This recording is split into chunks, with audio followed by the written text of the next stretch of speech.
Hey, Super Dave, man. Yo, We're live. Listen, man, I don't know if we ever have a podcast this rich. You laid out a nice synopsis of the things we're going to be talking about. And there's other stuff to throw in there. you like what I did I there? like what you did, man, but we like have to get moving on this one tonight because there's so much to talk about. Not only there's so much going on in the NBA.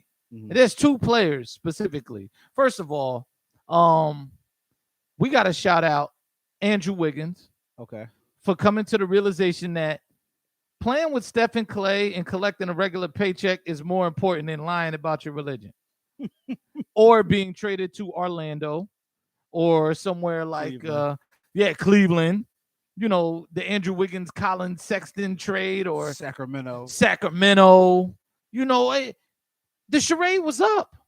I knew the money is going to start affecting these players, man. Like, you play for money. Yes. Yeah, not only do you play for pride and championships and competitiveness and success, and you want to be the best player you can be, that's all the good things to say, right? Mhm. But you play for paychecks. Yeah. You wouldn't play in the NBA for free. No. You play for paychecks. So, Mhm. there's so much. We got to shout out Andrew Wiggins. I wanted to start the show off. Pick and Roll Podcast, episode 24 is me, Chris. We got Super Dave here. Yes, sir. Listen, man, this is an action-packed show. I'm going to give you fielder's choice. Where would you like to start? Yo, We just congratulated Andrew Wiggins. let's stay there. Let's stay there. I mean, the religious exemption got denied, Uh-huh. and he couldn't practice or with the team or play in any home games, No. which I don't see how your team even needs you at that point. You know what I mean? I don't even see how that would be feasible. Why guys thought that would be good? Like, all right, I'll just play 41 or 39 because there's two other cities that have that mandate. Yeah. New York is one of them, man. Who was the other one besides California? I know it was New York, and I thought it was two places in California. I thought it was two cities. I could be wrong, but I want to say maybe LA. LA. Was it? We have to fact check that, but still, how did you think like you being a part-time player, you're going to get legit minutes? Like, how many players are good enough to just plug themselves in the middle, in the middle of the season? Like, oh, I'm good. Like, jump in there, chemistry. Yeah, you got to be like a top tier player. Exactly. And Andrew Wiggins is definitely not a top tier player. LeBron could come in for one game and make himself effective, right? Steph Curry, James Harden. James Harden was fat. And then 3 days later, he gave 40 out with 10 assists. Like that, James Harden is of that ilk. Yeah. Of that upper echelon of elite players. I could step on any court and give 40. With any team. With any team. Yeah, with any team. Give me the worst team in the NBA, I'm going to do it. But I don't want to say Andrew Wiggins is a marginal talent because he's an exceptional talent, but he's a marginal player. Yeah. For a marginal player, that's the most arrogant thing I've ever. Like, I was just shocked at, like, first of all, who's advising these guys? Are they just moving on their own volition? Is this something that, I just don't know. Are they alone when they're making these decisions? I think it's they camp that they roll with. They got a bunch of yes men. Andrew you don't gotta take that. Yeah. I wonder, does Andrew Wiggins camp tell some like, hey man, it's cool that you're never aggressive and that you're never gonna be as productive as you should be. Like, yo, it's cool that you never really take shots and you don't really use your size and your athleticism. It's cool that you never like go to the rack and finish. It's cool. Everything's cool because you're super athletic and you could get by anybody. It's amazing that it took that long for him to realize that, and that he went on ahead and just got poked in the arm. Like, it just make everyone's life easier. But I also think too, he's on a team where they don't need you, and you know that. And this will be the end of your career. Yeah. Because Steph and Clay and Draymond and Iguodala and the other talent they have, they got James Wiseman. You're not even Harrison Barnes in the equation if they're trying to rebuild the 73-win Warriors. You're not even Sean Livingston. You're just a guy. You're Andrew Wiggins. Yeah, Barbosa. Yeah. Right? Like, that's kind of your role. Like, hopefully you bring some energy. Yeah. And you get Anderson Varejao. Yeah, exactly. I'll make them Varejao, right? Like you're just gonna give us spot minutes. You're gonna spell Clay Thompson in stretches or whoever. We're gonna make you play bigger on defense because you're not expected to give us anything offensively. No. Yeah, man. It's just, shout out to Andrew Wiggins for realizing that a paycheck and legacy in the immediacy is more important than lying. Like it was, you get caught doing stuff like that in high school. Yeah. Like, hey, I gave a fake name when I got written up to a substitute teacher. Now I got to go sit in I ISS for I 3 got days. school suspension Yeah. for 3 days. Yeah. I got to eat the weird lunch. Yeah, what my friends that's in there. Yeah, exactly. The rest of my idiot friends. But but let's talk about Kyrie Irving situation. Mm-hmm. Kevin Durant spoke out today, and he says he envisions a point where Kyrie is back with the team and everything's clicking because he feels like the entire team, I'm paraphrasing, like the chemistry is there and everybody's committed and dedicated. And then Kyrie tweets out, "Be still." Now, if that isn't the most fake deep thing, I want to know what you think Kyrie means by "be still." First off, do you actually think he's gonna get vaccinated?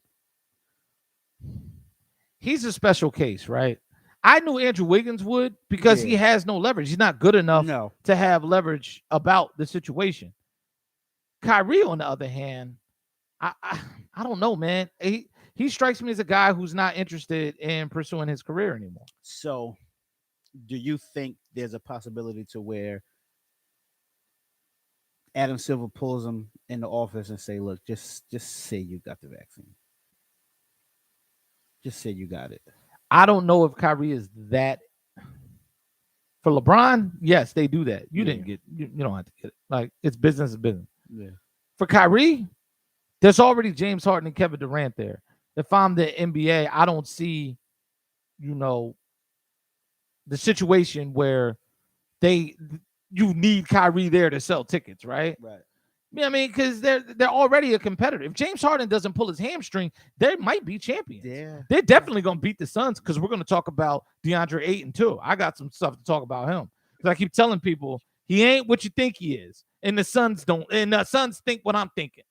But at this point, I'm not sure if Kyrie wants to play basketball. I think he's trying to find a way out of the game. He's coming up with everything. First, he was Native American. Then he needed time off for mental health. Then he needed to sage every court that he played on. And then, he needed some more personal time away. So he just went to the club and danced with his sister. Mm-hmm. And like in the middle, like while these guys are trying to get it together last year, it just strikes me as somebody who's no longer interested in playing basketball. Yeah, it seems that way because there's always something with Kyrie. Like I joke a lot about it, like and say Kyrie he's using his PTO. Yeah. But you could just tell he's not interested in basketball anymore. Well, the Nets GM has had enough of it, right? Mm-hmm. Like I think they've looked into trading Kyrie, but Kyrie is basically saying like, "I'll retire if you trade me." Mm-hmm. So he's forcing everyone's hand because he actually has that kind of leverage, right? And he's at the point he's made so much money, and he's pretty much been to the top of the top in the NBA. He's a champion, whatever. And I just think he's mentally checked out of the game. And this, I don't want to say somebody's disingenuous because I think he actually cares about the world. Right. But he's using it against basketball because he doesn't want to be held to a standard anymore. Right. He just doesn't want to play. Yeah, that's what it seems like. Yeah, man. So I don't know, man. But that's interesting because I want to know how you feel with all the additions the Nets made. Do you think Kyrie not being there affects their contention for the championship? No, I still think they're the top team in the league. Yeah, I mean, even if Kyrie says, "All right, I'm shutting it down for the year," they have, like, we all know Harden can play the one. Yeah, he's basically the point guard when Kyrie's there. Yeah, and then Patty Mills is a solid backup. He is. You know what I mean? So they have pieces around that could make up for his production. I've always felt like in Brooklyn, right? At times there's too many hands in the pot. Mm-hmm. You got three guys that need 18 to 20 shots a game. And the more shots you take away from Kevin Durant, the more you hurt your team. Mm-hmm. He's got to be able to apply pressure.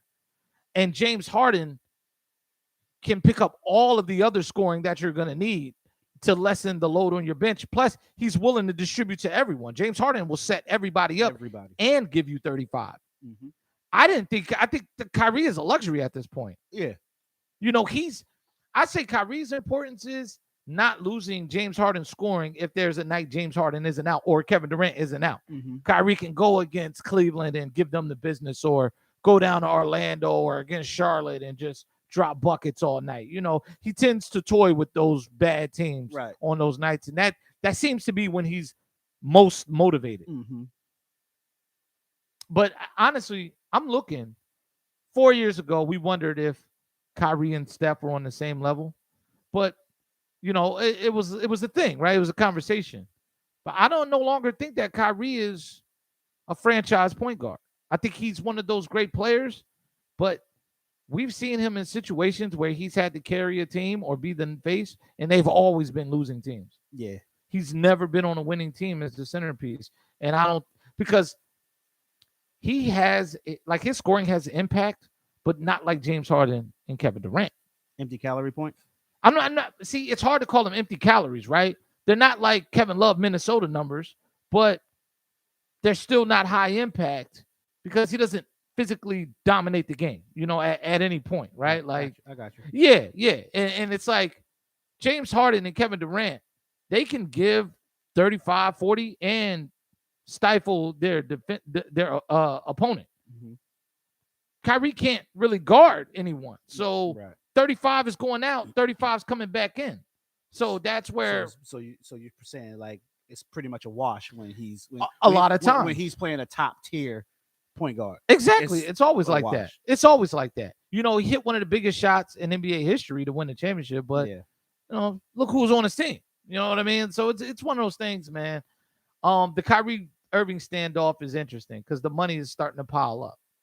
Yeah, if I was reading something that if he plays like half the season, he misses out on like 15 mil. And that's crazy. Yeah. Like, I understand, you know, how spiritual and grounded he may be in that respect, but don't give these folks your money back. Like Kwame Brown said it to Ben Simmons. Do not give them this money back. That's money you earn. Right now, if you want to help people, then use it to help people. Go save the world with the money, but don't give it back to them if you despise the establishment, because that's what it feels like with Kyrie Irving. Like, oh, it's me against, you know, the man. You know, like he's like some kind of radical. Trying to stick it to the man. Yeah, and then you're just sticking it to yourself. Yeah. And I'm totally confident the Nets will roll without him. Yeah. They're still better than 85% of the NBA. Yeah. So, another person who's losing money. Listen, man, Clutch Sports got some explaining to do. The books are coming up a little light these days in the Ben Simmons camp. Yes, it is.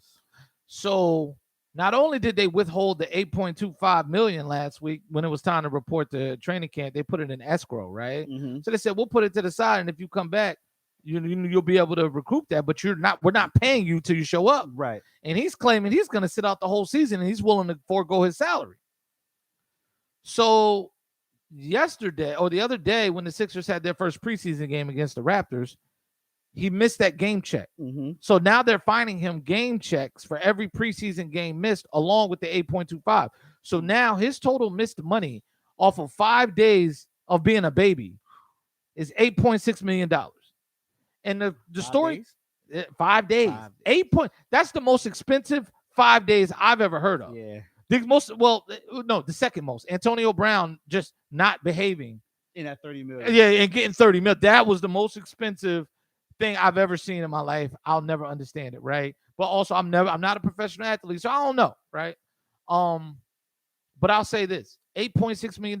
Then the report comes out yesterday and today that Clutch Sports and Ben Simmons went to the players' union to see if there's any recourse for them to recoup that money, and they told them no. That's absolutely right. And it's in his contract. The same contract he signed that he doesn't want to honor. Yes. Like we spoke on this a few times where I said he should just opt in. Yeah, show up and Show up. Don't do anything. yeah, Sit on the side. My hamstring is hurting. right. My back. My back. Yeah, he's already had back problems, but I think now that story's out there, he can't do He it can't do it now. because I think that taints his reputation He going should. forward. He should have just. He's being misrepresented by Clutch because they should have. They should have said, "Listen, we're gonna do this the right way. Right. Report. Come up with an injury. We'll sell the injury role, and while you're off to the side doing individual stuff, Right. while the team is practicing, working out, they can't find you because you are present. You're in the present and business. accounted for. And honestly, I'm not even sure they would want to play Ben Simmons at this point. Right. Like they just show up and chill. Yeah. Stay in shape. We need to. Other teams want to get a look at you. Yes. And if you play, we're not asked. Like the Sixers wouldn't ask him to play 35 minutes a night and go crazy. No. We just want to showcase what you've worked on to other teams Yes. because that is what we need you to do. This is an audition. Yeah. Just go out there, show them something, and drive your value back up. Yeah. You want to feel good about who you're getting traded for? Show up. Yep. Bring that jump shot from LA Fitness to the Sixers building, yes. to the facility or to the arena. Just 2 nights. If Ben Simmons shows up and plays 2 preseason games, he's gone. Yeah. All he has to do is dunk on somebody, do some no-look passes to wide open people, and we're good. Yo. And attempt the jump shot. And if he hits 3 threes and it's just step into him, he's out of here. Mhm. Thank you, Ben. We finally get real value for you. Yeah. But right now, I think it's just if you're an opposing GM, they're just throwing peanuts at the Sixers, and the Sixers aren't going to budge. So what do you make of him saying that he doesn't want to play with Embiid anymore? So another report came out, right? And it's saying that Simmons camp is suggesting that Rich Paul's words allegedly were, hey, number 1 picks usually go to bad teams and get to find themselves and figure out what their career is. But since he came to Philly and they immediately won 50 games, people didn't give him enough time to develop. They accelerated his development because they were contenders right away. This is the new excuse that they're using. They feel like people are expecting Ben Simmons to get better too soon. This is year 6. He sat his whole rookie season to develop. So he could win Rookie of the Year. Yes. Okay, because he was drafted in 2016, sat that year, didn't play till 2017. That was the same year Embiid started going full time, right? Mhm. Because Embiid played the 18 games or whatever, or 30 games or whatever the year before, but then they shut him down because he hurt his knee Mhm. and they didn't want to risk it. My thing is, how was your development timeline accelerated? And what was really expected of you, right? All you had to do was not be terrible. You're a number 1 pick, and you were with Joel Embiid. We had drafted Markelle Fultz. Mhm. We were on a 50-win. Like that team was on the verge. Dario Saric was there. There was a lot of players there. Mhm. We went out mid-season and only got to 50 wins, really, because Ilyasova, Bellinelli, we added shooting. Yeah. So I think they're looking for somebody to blame it on, right? I feel like they're throwing stuff against the wall, throwing darts at the board, see what sticks. But at the end of the day, all this stuff you say points back to you're not shooting. Mm-hmm. No matter, okay, say we did apply too much pressure. Well, you could shoot. What were you been doing in the gym all this time? You were out. You got redshirted a whole year and were shooting threes on camera. Yes. Like if you got redshirted a whole year to get acclimated to the NBA lifestyle, eating right, working out, and by you not playing a whole year, like work on your game, work on your weakness. Simple as that. That's just like when when we playing with the young boys in JFK, or at Ridgeway or whatever. And when the young guys that's in high school or come back from college or whatever, I always tell them, like, in this setting, work on your weaknesses. Right. So if you struggle shooting jump shots, then while you in this open run, just shoot jump shots. Right. And I tell them too, they get mad because I play aggressive. Look, if I know you like to go left, I'm gonna take that away because I want to see you kill me. Yes. Just kill me. Like, yes. But I'm not gonna But see, you got to have to want to do it. Yeah, and you you're got to have the self-awareness. You're not gonna beat me with your A move. No, Let me exactly. See, let me see B and C. You're not gonna come do that every single time. I'm gonna step in front of it and say, no, now try something else. Yes. Now, doesn't that feel good? Yeah. Yes. Because I'm going to work Monday. You have a future, not me. Right. You know, at this. Like, I have a future doing something else. Ben just need to look how Rondo and Derrick Rose developed. When they first came into the league, when they were younger, they could not shoot. Not at all. And now they're not the greatest shooters, but they're willing to take them shots and hit some shots. And Rondo's a much better shooter. Right. Much better shooter. He's actually felt like the Clippers should have played him more down the stretch last year because he was knocking them down pretty regularly. Yeah. It was like every time I turn the channel, Rondo's hitting the three and then getting sat down. Right. It was the craziest thing I ever seen. Ben Simmons just need to look at, some older veterans and see how after he looks in the mirror. Take some advice from Jason Kidd. Jason Kidd could not shoot to save his life, and now when he retired, he was like third in all time in threes. Right. Like you can change. Yes.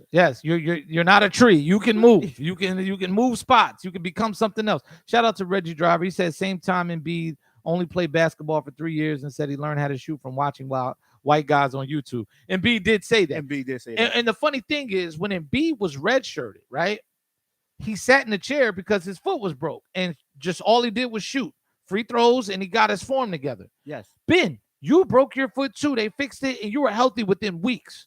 Why did you not spend the time in the gym? The Sixers had shooting coaches there for you. Mm-hmm. You just never took advantage of it. Every team has shooting coaches that's one phone call away. And they have guys on the staff that have played the game. Yes. There was a story with Gilbert Arenas. They were on a road game, and they got into the hotel, and 3:00 in the morning, he called one of the coaches and said, "Meet me at the gym. I want to shoot." Yeah. 3:00 in the morning. Like, it's not hard. Like, when you're an NBA athlete or a college athlete, you have access to the gym whenever you want. I've seen Ben driving to the facility in Camden with my own eyes. But now I know all he did was go in there and pass the ball. Yes. You know what I'm saying? He was like, yeah, I got to go to the gym to pass. Hey, you want to come to the gym? I'm going to throw some passes at you. That's it. That is crazy, man. Joel, it's crazy. You shoot your jump shots, I'll rebound and pass it to you. And I think people want to blame Sixers organization and all this other stuff. But I think what we're seeing and what execs know around the league is this guy has no self-accountability and no self-awareness, which is why I think nobody is willing to give up what's necessary for him. No. That's the story that's not being talked about. People are saying like, oh, the Sixers are asking for too much, or he's mad at them, or this, that, and the third. But honestly, I don't think these execs are all that excited to want to bring him on, because if he does this in year one of a max deal, what's to stop him from doing that for to this bad franchise in year 2 or 3? Yes. Like, I'm not going to take a malcontent. This is Antonio Brown. Like, what are we doing here? Mm-hmm. What are we doing here? How much do you think you mean to the game?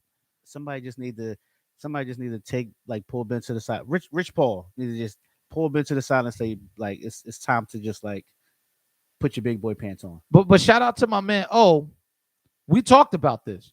There's an uprising. So I did see a tweet from one of the writers, and he was talking about how there's an NBA exec out there that says, F that, Sixers need to hold still, because if they allow him to basically void his contract and with 4 years left, it sets a bad precedent. Sixers can't cave in for the rest of the league. And if he do it, everybody else going to feel as though that they could do it. And now you're seeing, like, what we already talked about, Zach LaVine is with Clutch Sports, but there's a whole situation with Zion, who hasn't even played a full season, ready to do that same thing to New Orleans and tank that franchise. Yeah. If Zion gets to leave New Orleans, it's over. That franchise has to move probably in 2 years.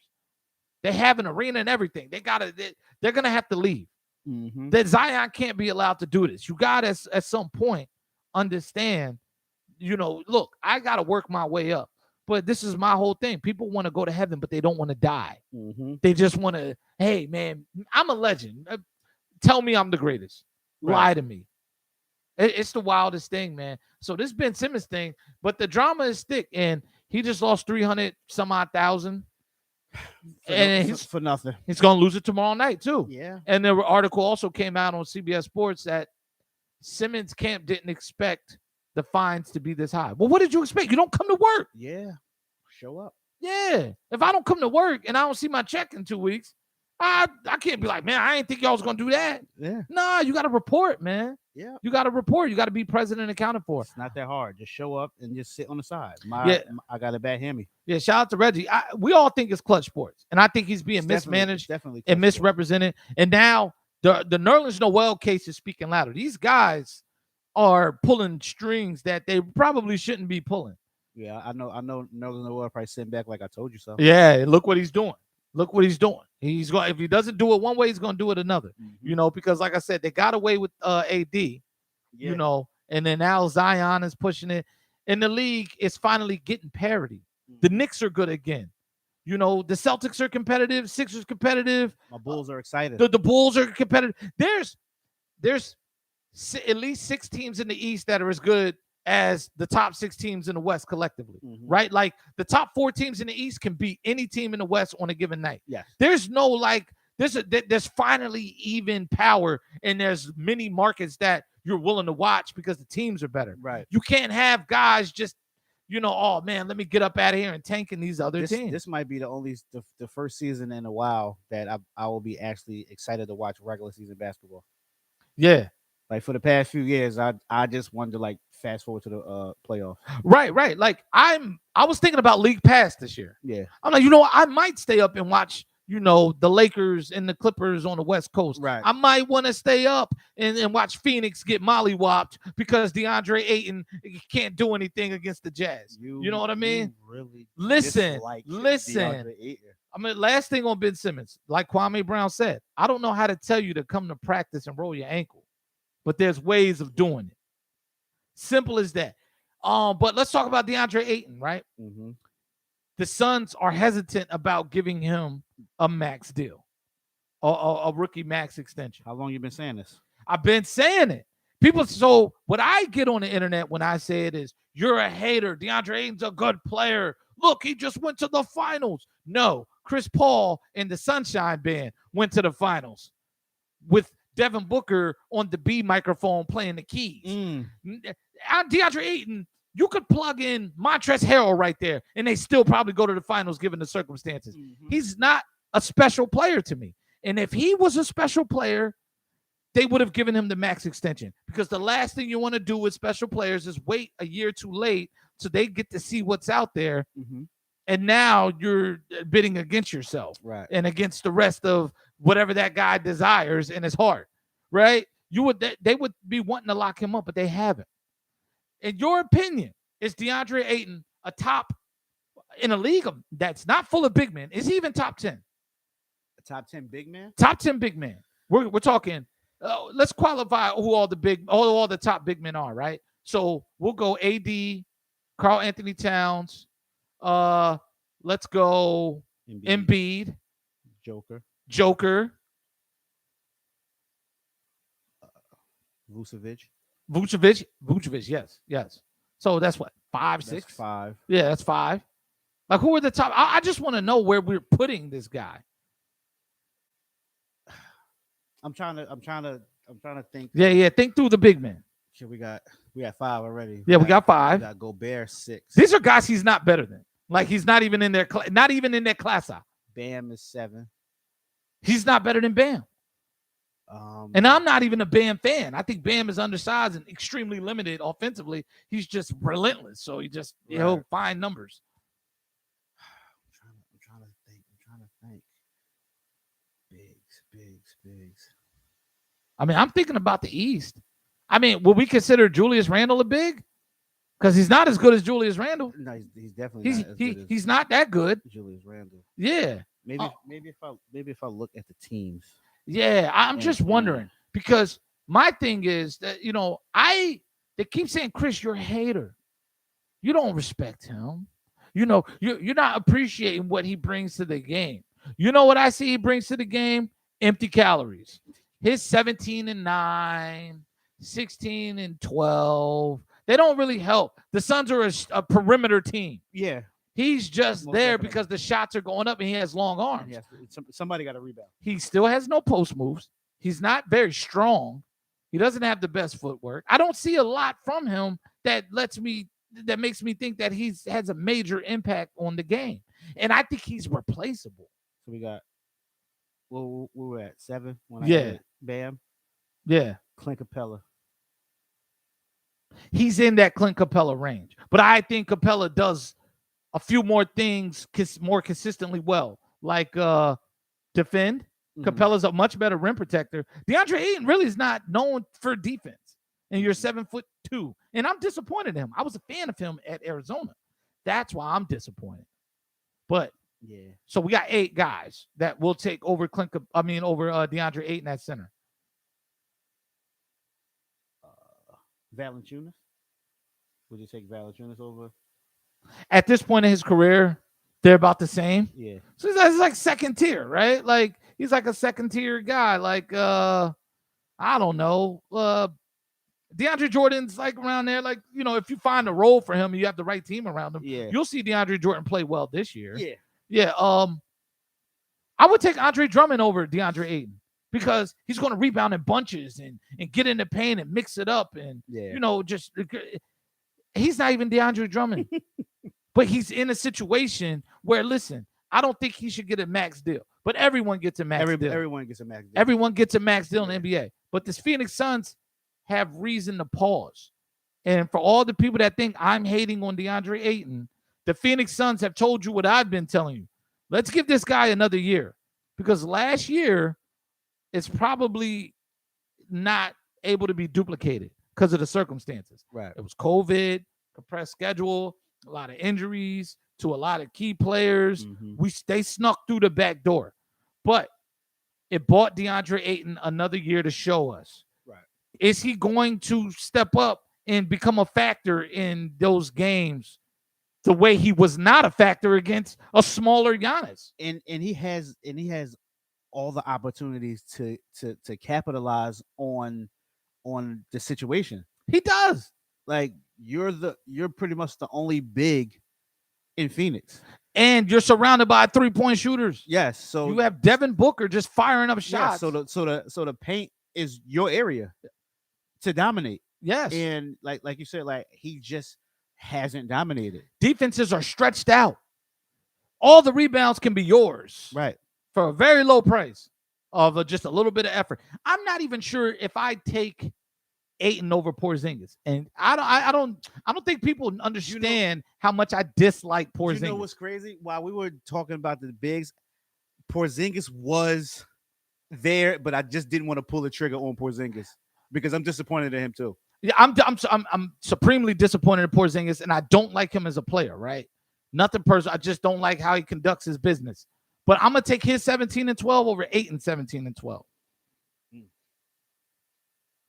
Because all I saw in those finals was DeAndre Ayton not rebounding. DeAndre Ayton getting out-hustled. DeAndre Ayton in foul trouble. Yeah, and if I'm going to give him a max deal, I want him to at least provide some resistance to Giannis. He didn't do anything. Because in the finals, once Giannis realized that Ayton couldn't guard him, he just dominated the series. Like that movie Rebound. They're soft in the middle, boys. Go right in there. He just dominated. Just come on down the lane. It was ridiculous, man. Reggie thinks he's better than Drummond. Shout out to Mr. Mac 2305. Porzingis ain't a big.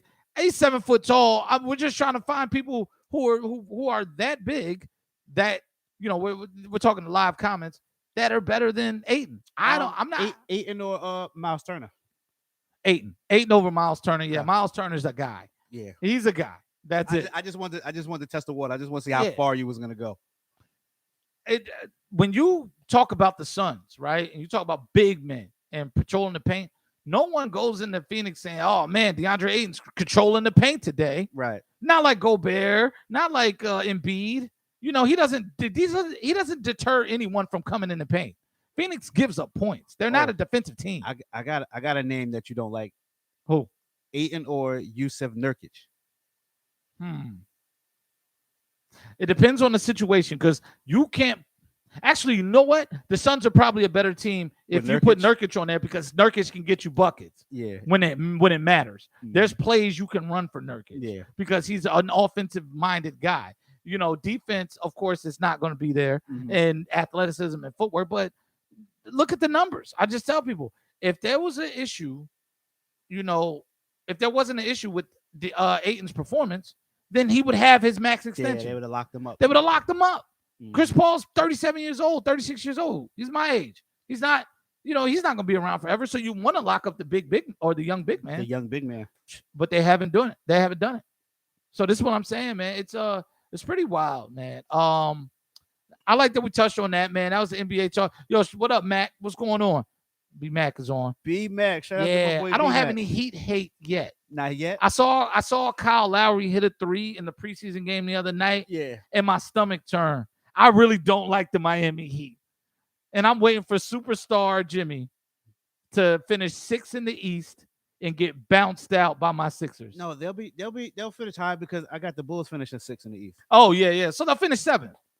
Yeah, play-in tournament, Miami Heat. No, I can't stand it because I just don't believe it. I think the Heat is 4th. 4th? in You the think the East. 4th? Yeah, in the East. I don't know, man. I don't know. I don't know. My thing is, all right, you have Jimmy Butler, you have Bam Adebayo, Yep. You got Kyle Lowry. Yep. How long does Lowry last? And does he give? Because point guard is a premier position again in the NBA, right? Mhm. Like the cycle is here. There's a lot of premier point guards. Yeah. Do you think Kyle Lowry plays even the top quarter of point guards in this league to at least a stalemate? It's hard because he's up there in age, and we know like at some point he's gonna get hurt. Yeah. Red said, what about Siakam over Ayton? Pascal he's not really a big. I'd take him over Ayton though to play that position. The 5 in Phoenix? Yeah, because it's really small ball anyway. Yeah. He's not getting much else out of Ayton. What's he like? What 6'10", 6'11"? No, he's 7'2", Is 7'1". Yeah, he's 8, 7 feet tall. What the heck? Yeah, man, he's just 7 feet tall. I would take Siakam because I can at least run the floor, and Yeah. Siakam's gonna attack the basket, And he's gonna play some defense. and he's gonna play some defense. Gonna play some Right? He's defense. long. He can play defense. Yeah. But back to Kyle Lowry, you're saying, can he stay healthy? Yeah, can pretty he stay much. healthy? That- I think they got him to take the ball handling pressure off of Jimmy Yeah. because Jimmy doesn't look like when he has to bring the ball up the court and run the offense, he doesn't look to score. Yeah. Like I've noticed that like when they were playing the Knicks on a random Wednesday and Jimmy had no points but finished with 12 assists and 10 rebounds. When he's asked to be the lead guard, he doesn't look to be aggressive. No, not at all. So I'm thinking Lowry will help bring the ball up the court and let Jimmy focus on putting the ball in the basket so he can have a higher average so you can get off his back. My problem with the Miami Heat is their young guys. Tyler Hero, does he bounce back this year? He needs Because he to. disappeared. He He was Casper the Friendly Ghost yeah, last he year. needs to. He Duncan needs to. Robinson. Duncan needs to back up that $90 million they gave him. Exactly. That's my questions for the Miami Heat. What are you going to get from your shooters? Because you really don't have an apex scorer. Jimmy can give you 31 out of every 5 nights, right? Jimmy's about 21, 22 points. That's a his game. average. But like I said, it spikes every now and then, right? Yeah. Every now and then he'll get hot and give you 35. Yeah. But he gives so much on the other end too, and his shot is he works so hard. right, and his shot is not consistent enough to do this on a nightly basis. So And- your team is built around those shooters rotating around the perimeter and knocking them down. And that's where Lowry comes into play at because remember the bubble finals Right. when Jimmy had the Dragic was out, Bam was out. So Jimmy had to be the point guard, score, and then have to guard LeBron. Yeah. He was gassed. Now Jimmy could score and play some defense, and then let Kyle Lowry get the team in their sets. So it can work. You know what I mean? So let's hope it works for the Heat fans. And I just want all the Heat fans out there to know, look, You hate Miami Heat. no. Just No, keep it I'm real. going in a different direction here. Okay. I'm choosing peace right now. Oh, you're not violent. No. Is that because B-Max on? No. Because it's the truth. And this came out from Embiid after our last episode. Mhm. He came out and said Ben is the reason why we got rid of Jimmy because he felt like, Jimmy was in the way of his ball handling. Yes. And that was a mistake. And I agreed. And I will always agree. I'm not saying that Jimmy Butler's not a really good NBA player. Yeah, You know, he's a star, not a superstar. yeah, He's a star. exactly. But and I do understand there was a role for him in Philly, but we had a perfect storm of bad coaching, bad front office. Like the front office was in flux. It went from Hinkie to Colangelo. We didn't know what was going on. Markelle Fultz forgot how to shoot, didn't know his own name. It was a lot of stuff going on at that time. And I felt like we should have traded Ben then and even the year after. Or we had two opportunities to get off of him and pretty much build a team around Jimmy Butler and Joel Embiid because Embiid was a centerpiece. So I will say that because I think that's the perfect role for Jimmy Butler. Give us your 21 because that's the 21 we really want from Ben. Yes. I don't want 12, 8, and 7 every night from a $37 million guy. I want 21, 7, and 6 with 2 steals, right? That's what I want. And I want you to mitigate the scoring impact of whoever you're guarding. And then we could surround y'all with guys and pick up a solid young point guard that we can build with for Ben Simmons. I always thought Ben Simmons was replaceable in many ways. You didn't always have to get a great player back, but you could have got potential and kept Jimmy Butler out there because at least your floor is balanced. I thought the issue was who to keep, Jimmy or Tobias. Well, we only signed Tobias because Jimmy was gone. And we made another mistake only taking back Josh Richardson. I don't mind Josh Richardson. Not a bad guy, but you know what I'm saying? It's just that was just a wild time. But Embiid did come out and say that, and he went on the offensive, and I loved it. You know, because somebody had to call Ben out, and we're starting to see that go down. Yeah, I think we touched on it before. I think Ben before Embiid came out with that statement. Yeah, I think him and Tobias and Seth, they were tiptoeing around the situation. They didn't know what was going on with Ben, and I feel as though like they didn't want to say anything crazy because he's sensitive, and then he's like, "Oh, that's it. I'm never coming back." So now that he's really like hell bent on not playing, now they just like Embiid was the first one because he's the star, right? So he had to just like he got to step out. He had to just go for it. Like, you know what, this where we at right now with it. Like he doesn't want to be here, and I'm tired of tiptoeing around the topic. I'm just going. I mean, lay it all out on the line. Right. We're not gonna fake it anymore. No, we're not. It's time to be accountable. Yeah, we're not gonna pump fake it no more. All right, so let's talk about heavyweight fights. Right, we're gonna start with there's 2 heavyweight fights this weekend. One is Buffalo and Kansas City on Sunday Night Football. That's heavyweight fight. 3. What about Dallas and the Giants? Dallas and the Giants. That is a heavyweight fight. You know, Dallas has a heavyweight of trying to, you know, not lose to the Giants because that'll be embarrassing. Daniel Jones, 402 yards last week. Yeah, that was big. But all right, but first let's talk about what's my man name? I'm forgetting. Tyson Fury and Deontay Wilder, right? Who do you got?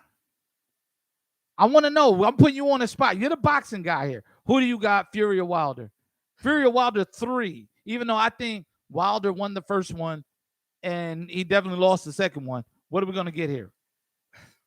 Even though they had a draw the first one. Yeah. I still think if you get knocked down twice and you don't knock the champ down, you lose. Yeah. That's it. If you got to beat the champ, you got to whoop the champ. Unless you like really beat him up like what happened with Anthony Joshua last week. He put me on the spot. I'll put you on the spot, man. You got to call it, man. You got to call it. I know who I'm picking. Everybody knows. Always bet on black. I really do want Wilder to win. I really do. Yeah, he looks good. I really looks like a fine-tuned killing machine. Want him to win. But I just think Tyson Fury's gonna get him again. You think so? Yeah, I think so. I mean, there was so much. I hope I'm wrong. There was so much strange business around that last fight. The Mortal Kombat costume. Yeah. He was drenched in like sweat and looked fatigued coming in the ring. Yes. And then we saw the YouTube videos with the seemingly loaded gloves. Mm-hmm. I don't know what that was about, but I blame Wilder's corner for not catching that. I don't think that the gloves were loaded. I just think there was no padding in the glove. It was crazy because they were just flopping. Yeah. I was like, is something loaded in the end, or is he just bare knuckling? I think like they removed the padding, so when he was punching Wilder, that was an actual fist. Yeah. So we'll see. But while this corner, when they go in there to look at the tape job, like you got to catch that. You got to catch all of that. You You gotta got to catch check it. the inside of the glove. Yes, You got to catch check everything because I don't think Tyson Fury is above cheating. He's been popped for performance enhancers before. He's known to take drugs, Yes. things like that. Like he's not. People like the guy, and I don't have anything against him. He's an interesting character, but he's not an honest boxer. He's not like somebody you would consider an honorable person in the sport. Right. You know, so I'm going with Deontay Wilder. And honestly, look, man, I might be crazy, but I think he's been working on his boxing. And I think he's going to show us something different. I hope so. I'm hope just so. hoping, man. hope I'm so. hoping. But the one thing about that is if you're used to doing stuff a certain way for so long, Yeah. and then you try to add something else, eventually you're gonna revert back to what you're used to. So we all know that he's a brawler and he looks for that one punch. Listen, that one punch is crazy, though. It's crazy. If it connects, that might be the hardest punch in boxing history. Powerful, power punch, the single hardest punch in boxing history. I don't think anyone had one punch. Mike Tyson? No, Mike had power, but I'm not gonna say Mike was, like George Foreman to me is the most powerful puncher of all time. Sonny Liston was pretty. I mean, yeah, we're going back pretty far, but I think George Foreman put Sonny Liston through the ropes. Like he was way bigger, just way stronger, and George Foreman was that deal, right? Yeah, he definitely was. Yeah, but what I'm gonna say is that one punch, if you get caught by Wilder, is night. I think Sonny not Liston, too many guys out, withstand that punch. I think Sonny Liston punched the bull in the face and then knocked him out. That's a legend. It's not on film. We got to. Yeah, we got to verify that, man. Verify that. Who is alive to see Sonny Liston? Hey, yo, we have a crazy commenter here. Yo, we got our first hacker, man. Yo, clap it up, man. We got a hacker on here. Spam. That's what I'm talking about, man. Shout out. Yo, this is a wild name too. I can't even say it. But it's wild. Look what he's writing. Listen, man, that means we're getting there, man. Somebody found us. Can I block, dude? That's wild. This is wild, man. What the hell?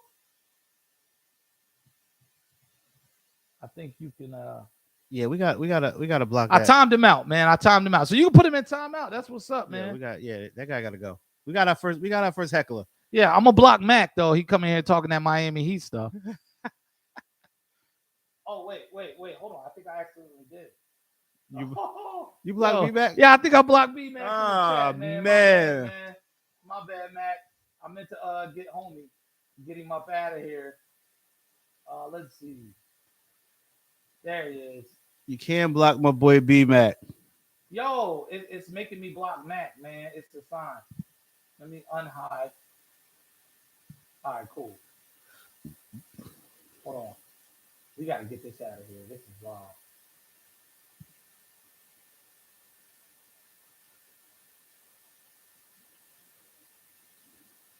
All right, yeah. Y'all can still comment, man. Let me know if y'all can comment, man. Mac and Reg, apologies. I just tried to, this is the first time we had to do this, man. But to resume, yeah, Mac says Wilder by KO. I'm going to agree. Look, I hope that's the outcome. I do too, man. I do too. I will be watching that Saturday night in the sports bar in Atlanta. I really hope that's the outcome because people don't realize, like back when we were younger, being the heavyweight champion of the world in boxing you were bigger than the president. And then now it's just like heavyweight boxing is an afterthought. Nobody pays that division any mind. So and it was cool when he was a champion that we had an American heavyweight champion. Now, I mean, black or white, it don't matter. Like as long as we had an American as a heavyweight champion, yeah, we need that back. No, we definitely do. And honestly, it's time. It's time for for us to get a consistent champion and then start getting better fights. Because one thing about Deontay Wilder, and I'll say the same for Fury too, they've taken all fights and they've traveled. He's gone wherever he needed to do. He fought all the most dangerous fights getting up to this point, right? Mhm. And he fought. He took the hard road regardless of his limitations. Sometimes people hate on him, and I would say, well, you know what? If he was a limited boxer that handpicked fights all the way to the top, then I would understand your hate. But whatever he got was good enough to run through the entire division. Yeah. You know, and he's going to end up fighting this guy that Joshua fought. Because I honestly see Anthony Joshua losing that again. My man boxed his head off. Yeah, boxes. I watched the replay. He boxed his head off. Yes. I think Anthony Joshua might have won 2 rounds. Yeah. If that. He got I might beat. be being generous. Yeah, and then it's like, what does that say about Anthony Joshua if you have to fight everybody twice to beat him? Yeah, I've noticed that. Anthony Joshua makes sure there's a rematch clause in his contracts. Yeah. For just in case he loses. Yeah, shout out to Mac. It's too many titles in boxing. It is. It's way too many. Yeah. I'm like, all right, man. We got the IBF, the CBA, it's the PTA. I'm like, the ATP, like, bro, the UFO belt, like, yeah, man. Like, because one person could be the number 1 contender for the WBA, and then he's like 15th for the WBC. And right. Then, like that it just doesn't add up. Like, it's not at all. Belts. Not at all. So let's get to the NFL. Heavyweight fight. Sunday night, it's Buffalo and it's Kansas City. My Bills, we won 40-0 Sunday. That was a laugher against the Texans. Well, I mean, who you got? I'm not. Were you impressed with the 40-0 over the Texans? I was impressed with certain aspects because at the end of the day, we were like the pass rush was consistent and the run defense was stout. The Texans have running backs. Philip Lindsay, they have David Johnson, you know, and they committed to stopping the run and forcing that guy to beat you throwing, and he just couldn't do it. Here's what I'm proud of Buffalo for doing against Texans. You know, that's a trap game when you got a bad team and you're about to play a good team. Yeah. They didn't fall for the cheese. They went and handled a bad team the way you're supposed to do. Right. Stomp them out. Right.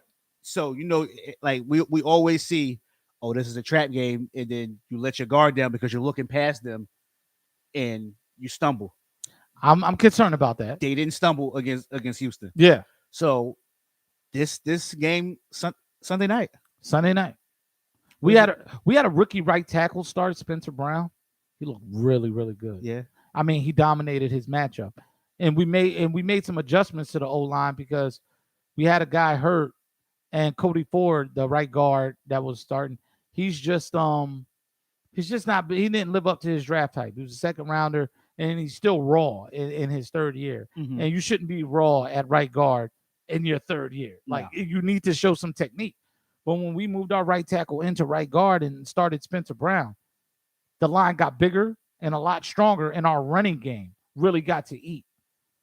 I understand the trap game thing, but last week was so legit. I don't think that's the case. I think this is Buffalo needing to exercise the demon the way the Chargers did a couple weeks ago, and the way Baltimore did against Baltimore did, because there's chinks in the armor. Yeah, Kansas City can be beat. Yeah, they're not invincible. They can be beat.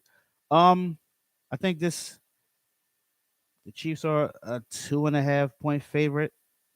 You know what? That's saying something because the game is in Kansas City. Yes, I was going to get to that point. That's saying something because when you're home, you're normally at least a 3-point favorite. Right. So with it being a 2.5 point favorite, I like Buffalo. Buffalo's got to be able to get Kansas City off the field. Yeah. One thing that's not a factor that's being widely reported or announced is Josh Gordon starting or gonna be available for the game Sunday. Yeah. I don't think Josh Gordon is a difference maker at all at this point in his career. Nah, he doesn't. He definitely doesn't move the needle. It's not like they got him and it's like, okay, this is the missing piece. Right. This is not Randy Moss to the New England Patriots in 07, right? Or 08 or 07. Whatever. This is not T.O. to the Eagles. No, this is not that. Yeah, I thought Josh Gordon, he wasn't looking sharp last time he was available. Mm-mm. And then he got suspended again. So you lose something when you take that much time off away from the game and you're not like training with the trainers and actually on the field going through your reps. And I don't know if he's going to have enough of a rapport, with Mahomes to make a difference against the top team. No, a handful of snaps from him. Yeah, march him out there against the Jets. Yeah, man. Yeah. Yeah, man. Even though the Jets won last week, they beat the Titans. Total surprise. yeah. The Titans were. I mean, everybody's get paid. It's the NFL. Yeah. The Titans were like severely shorthanded. No Julio Jones. No AJ Brown. No Bud Dupree. They were like. They were toast. But there's no excuse. No excuse to No- lose to the Jets. No excuse. No excuse to lose to the New York Jets last week. But this Buffalo game, I think this is definitely going to be the game of the week because we got to be able to get KC off the field, and our offense has to sustain. I think we're a lot more dynamic with Emmanuel Sanders this year, though. Mm-hmm. I think he gives us something. He opens up the whole route tree, and he can also take the top off of defense. Mm-hmm. And I'm surprised for a guy his age to be able to do that. Still go. And I just feel like we haven't been showing much because we're waiting to use it on KC. Yeah. So I'm excited, man. But we can talk about the Cowboys and the Giants, man. This was originally my division showdown matchup. Giants finally got in the W column last week. How do you see this game playing out, man? Mac, I hope you're listening. We're going. Hopefully, we can keep it close. We got to get some weapons back Yeah. this Sunday. I'm hearing that Jabril Peppers might be out Sunday, hamstring. But I mean, I'm just looking to try to keep it close. If we could keep it close, anything can happen. What's up with Sterling Shepard? It might be him and Slayton. We got some good news about them, so we're keeping our fingers crossed that they'll be back Sunday. I'm really hoping for the Giants' sake that this is the week that you kind of get on a roll and get to that 2-3 mark, right? Yeah. Like I think 1-4 is almost the death knell. Yeah. In the 16-game season, 1-4 is a wrap, Yeah. right? But I think now it's 1-5 with 17 games. But you don't even want to get close. Nah. Like you want to stay out of that danger zone. And we already lost the division game, so we can't afford to go 0-2 in the division. Max said they beating doo-doo down your leg Sunday. Um, Cowboys look really strong too, man. They looked really strong last week. That was they opened it up, man. They put the Panthers out of their misery. It was a tight game for a little bit. They let the Panthers hang around a little bit too much because when the Panthers got the ball back after they scored, it was a one possession game. Yeah, it was, but I didn't feel like the game was that close at any point. I knew Dallas was gonna pull it out. Yeah, man. I think this year, Dak, and listen, I don't want nobody to kill me over this. I'm not a Cowboy lover at all. Nothing against him. I'm not for him. I think Dak is going to be in the MVP conversation by the end of the season because the numbers are going to actually translate to wins this year. Yeah, if he keeps it, the numbers are there. Yeah, if he keeps this up. Yeah, the opportunity is there for the numbers to be there. Yeah. But But that team goes as far as Zeke takes him. Matt Nagy, media killing him because he came out yesterday and said Dalton's still number 1, Fields is number 2, Foles is number 3. Everybody says fire this guy now. He comes out today and says actually Justin Fields is number 1, Andy Dalton's number 2, and Nick Foles is number 3. What do you make of that? About time. Do you think he was forced to do it? Yeah. I believe so. In his heart of hearts, he is not ready for Justin Fields to play. Yeah. He, for some reason, he still thinks that Andy Dalton is the guy. Andy Dalton has never been the guy. Even when Andy Dalton was in Cincinnati with AJ Green. I can't speak bad about Andy Dalton because he got the Bills in the playoffs by beating the Ravens in week 17. So he holds a special. Hey, look, 4 years ago, 4 years ago? Look, man, 2017. I have nothing bad to say about Andy Dalton. Did you personally donate to his charity? I did not. Okay. Yeah, but a lot of people did, so they held me down. They sent in my share. But what I'm gonna say is, I honestly think, and my brother may have been right. They probably were going to fire him on the spot if he named Dalton the starter this week Yes. after Fields went out there and beat the Lions, who just Detroited all over the field Yeah. in Chicago last and week. Fields, he did not against a bad Lions team. He did not stand out. No, but just get football, unlike other sports, it's really just about wins and losses. Yes. Because every game means so much. Now it's gonna be tough for Justin Fields because Montgomery's out for 4 to 5 weeks. Yeah, I see that. So now without your security blanket, let's who did it? I don't know who their backup running back is, but I did see that. The Bears play the Vegas Raiders. Oh yeah, they play the Raiders. And here's the thing, right? The Raiders can be had, but they're a very tough team this year. They get to the quarterback. They do. And the Bears have a terrible. The Bears' offensive line might be worse than the Giants. It might be. But this game is in Vegas. It's definitely going to be a tough game. But at this point, it's time for Chicago to let their clearly most talented quarterback have his shot. You're going to have to take these lumps, sir. Yes. There's no one way to do. There's no other way to do this. You got to put the kid out there because you can't afford to let Andy Dalton throw your season away. Every rookie quarterback goes through this. Yeah. It is. That's what it is. Except for Tom Brady. Zach Wilson got his first win. I don't think he stood out. People were loving it. All right, whatever. He made a couple nice throws, but he didn't stand out. Right. Like you're gonna find a win at some point if you keep working at it. Tyler Heineke got a win against the Falcons. And that was did he get the win or the Falcons became the Falcons? The Falcons did Falcons things. They definitely Atlana'd all over the field. They did the Atlanta thing all over the field. It was everywhere. It was hard to clean up. It was just Atlanta all over the stadium. Because I thought they had that game. There he is, the mic. Yeah, so that was just wild. In other news, the Eagles are continuing to slide. Even though they played the Chiefs, but they gave up 42 points.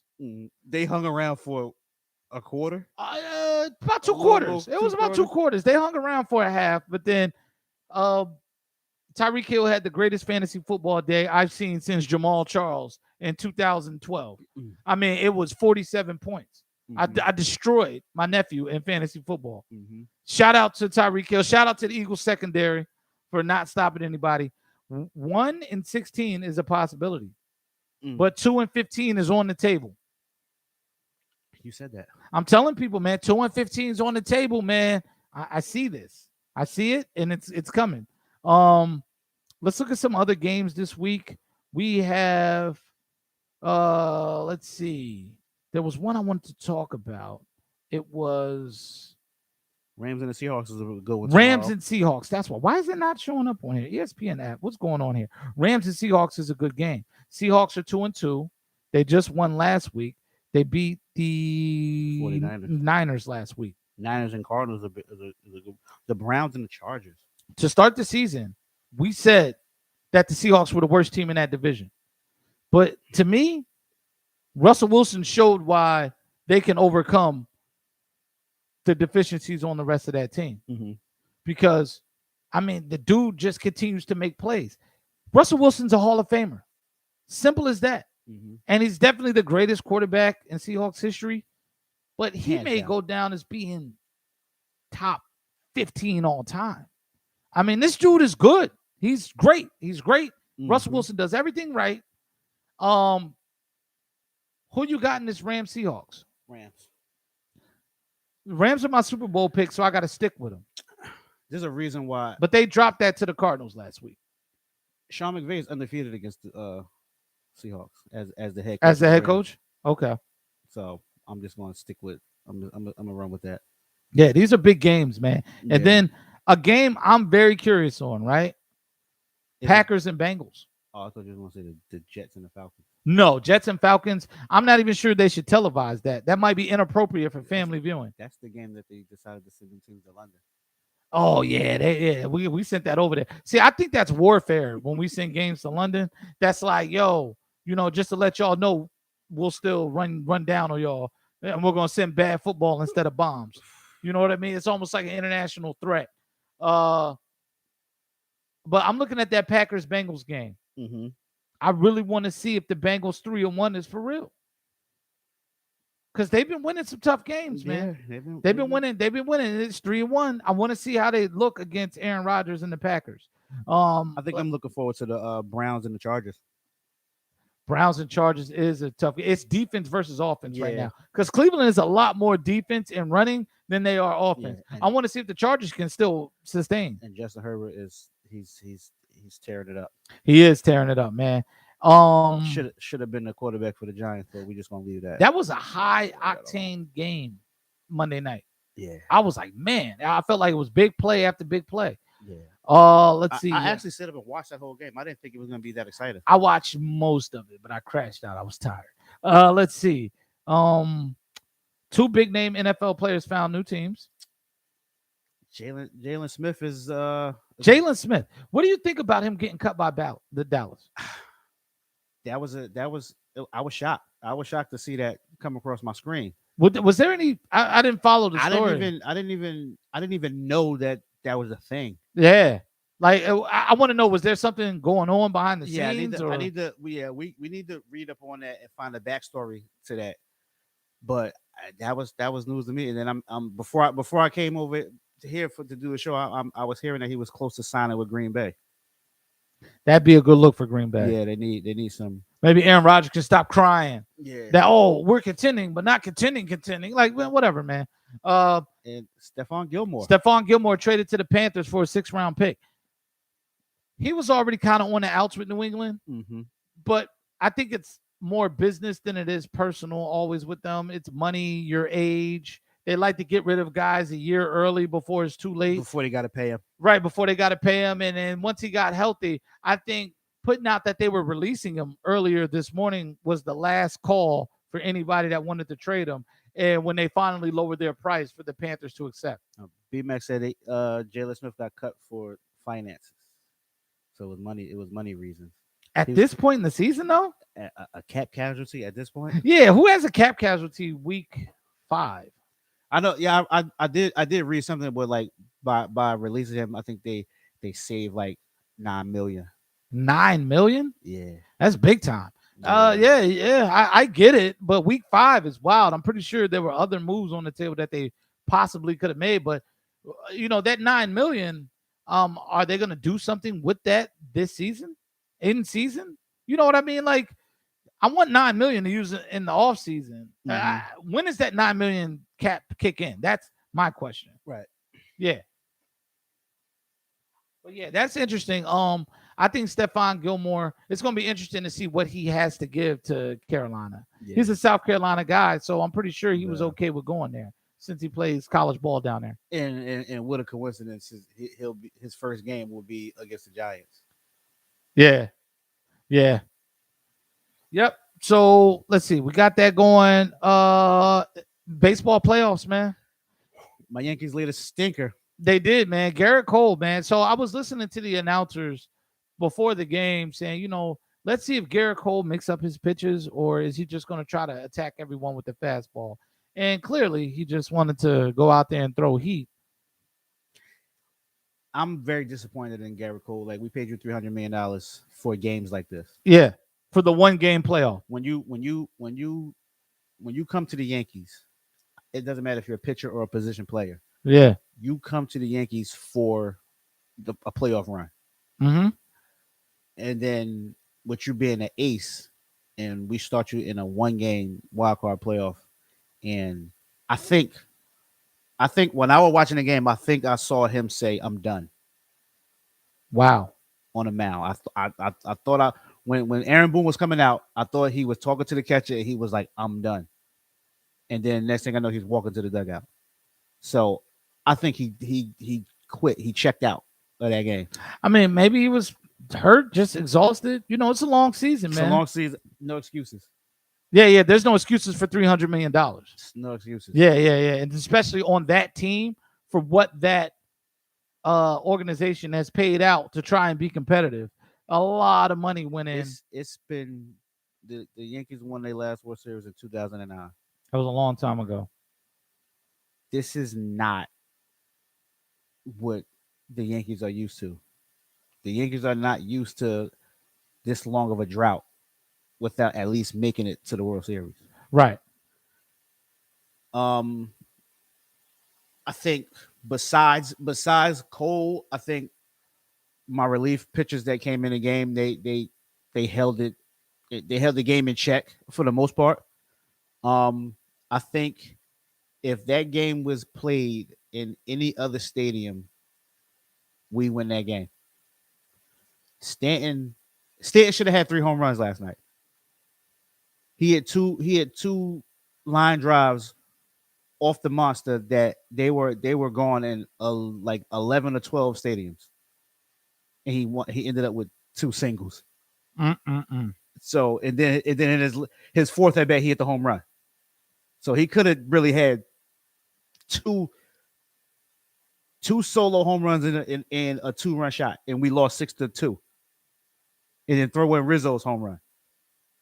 So I mean, but Garrett Cole he just stunk it up. So I mean, Yankees, I see y'all in March for spring training. Yeah. Yeah. I saw that game get out of hand early before I went to my concert yesterday. And I was like, man, it kind of reminded me of the Mariners. We started a guy who gave up, to get in the playoffs, a must win, even though we wouldn't have got in anyway because the Yankees and Red Sox won Mm-hmm. their 162nd game. I thought it was crazy that we would start a guy who just gave up 9 runs in the first inning a week prior to the same exact team. But you know what? We're building the right way. So shout out to Seattle. Y'all right Yankees. there. Yankees definitely a disappointment, but I think the money, you're always gonna buy another pitcher, right? Yeah.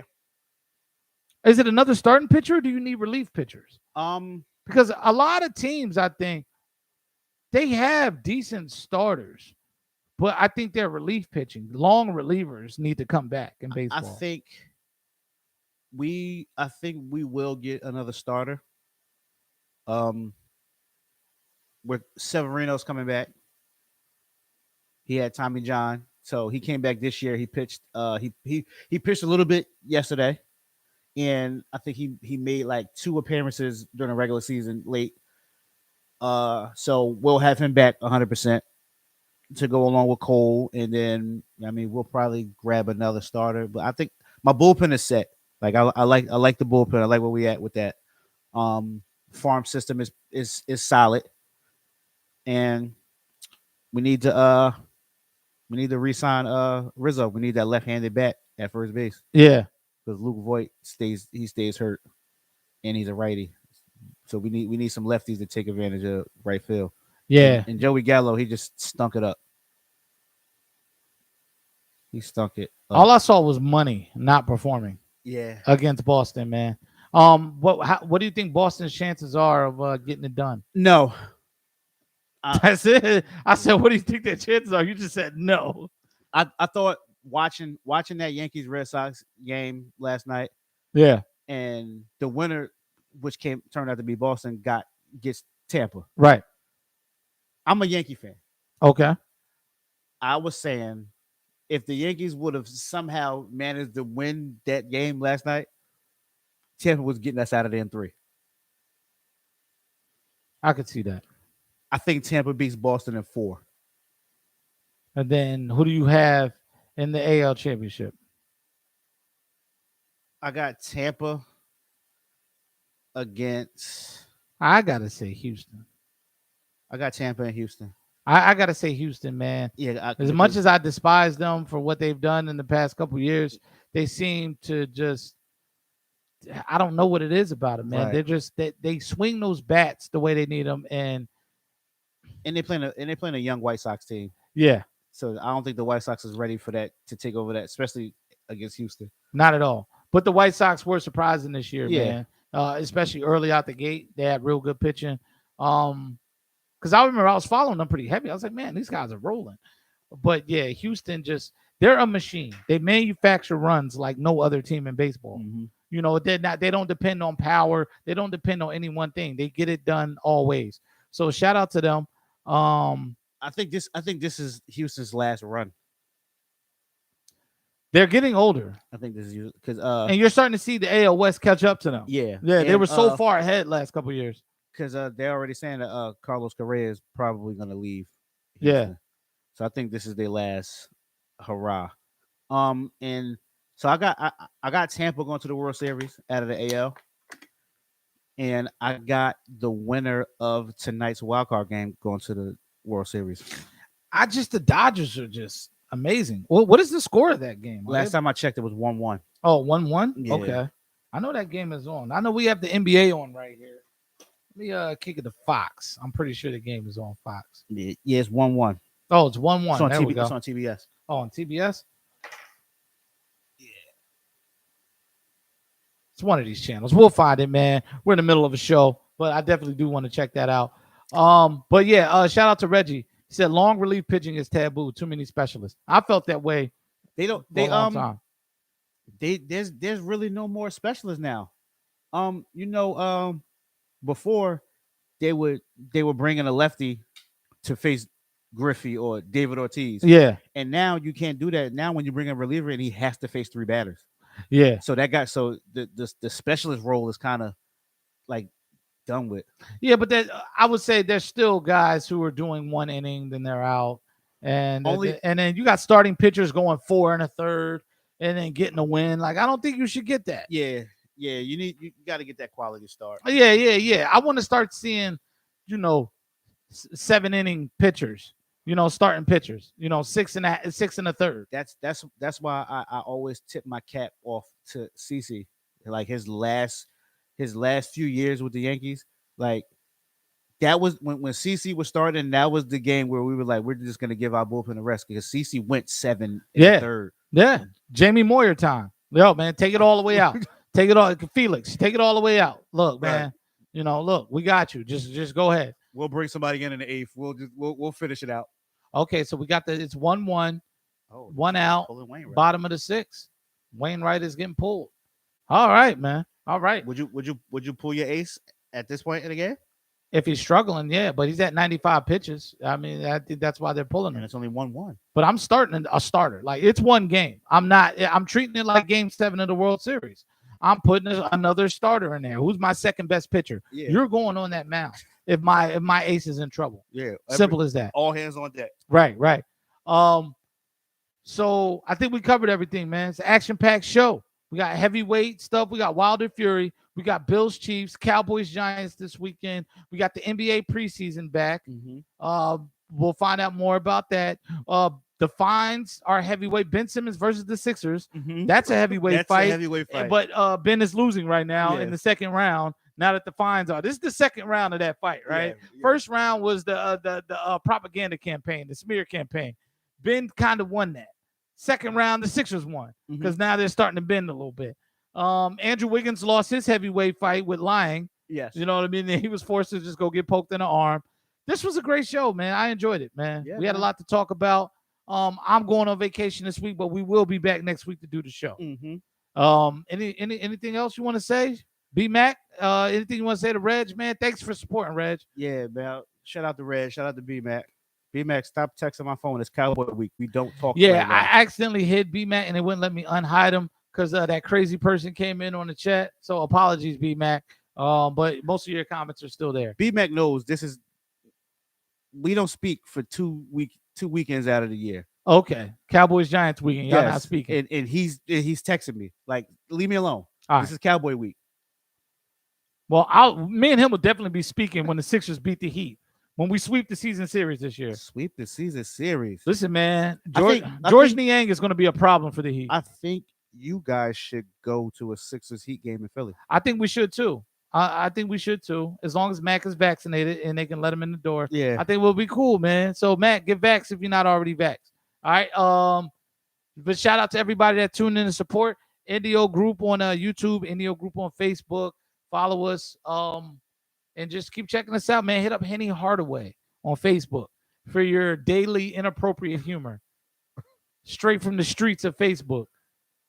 Your Facebook, it reminds me of how, I don't know. It just, man, I'm just hope you don't get famous and then they pull this stuff up, man. We're going to have to explain this one. because you put some stuff up there today. I'm laughing, but I'm just saying I hope we don't get famous and this becomes an issue, man. This might get in the way of some money. Yeah. But keep yeah, going, man. yeah, Keep going. yeah, While we're flying under the radar, keep going, man. It's cool, man. Yeah, Appreciate you. definitely. But we're gonna check out of here. Episode 24. We out.